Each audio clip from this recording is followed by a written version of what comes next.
গোয়েন্দা তথ্যের ভিত্তিতে আজ সকালে সিলেট সেক্টরের অধীনস্থ সুনামগঞ্জ ব্যাটালিয়নের আওতাধীন তাহিরপুর উপজেলার চারাগাঁও বিওপির দায়িত্বপূর্ণ এলাকাতে একটি বিশেষ আভিযানিক দল তল্লাশি অভিযান পরিচালনা করে। উক্ত তল্লাশি অভিযানে শূন্য লাইন থেকে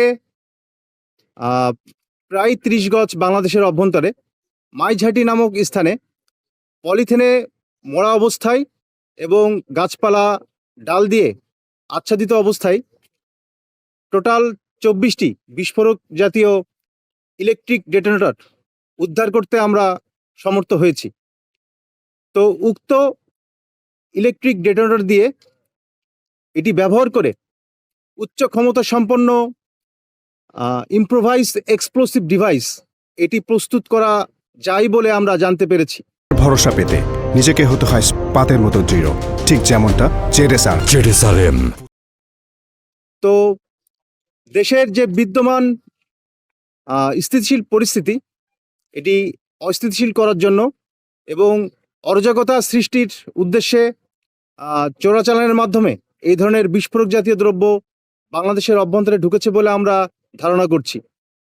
কিন্তু বিজিবি, সীমান্তের অতন্ত্র প্রহরী, বিজিবির যে গোয়েন্দা তৎপরতা, আভিযানিক কার্যক্রম এবং সতর্কতামূলক অবস্থানে থাকবার কারণেই এই ধরনের বিস্ফোরক জাতীয় দ্রব্য যে চোরাচালানের মাধ্যমে এসেছে সেটি কিন্তু আমরা উদ্ধার করতে সমর্থ হয়েছি।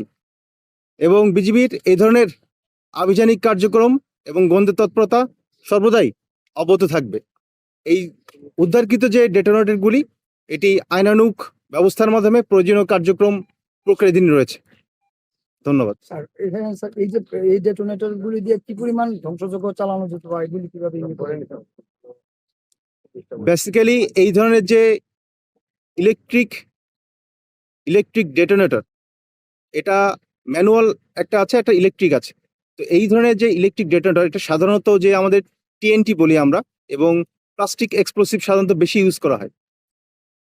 এটার সাথে এটা কানেকশন দিয়ে এবং কোন একটি মাধ্যম দিয়ে যে ইলেকট্রিক যে ফ্লো সেটি ব্যাটারির মাধ্যমে হতে পারে বা ইলেকট্রিক কোনো কানেকশনের মাধ্যমে হতে পারে। এই সমন্বিতভাবে বড় ধরনের বিস্ফোরণ ঘটানো হয়। পরিত্যক্ত অবস্থা পাওয়া গেছে? হ্যাঁ, বেসিক্যালি যেটা বললাম এটা পরিত্যক্ত অবস্থায় পাওয়া গেছে।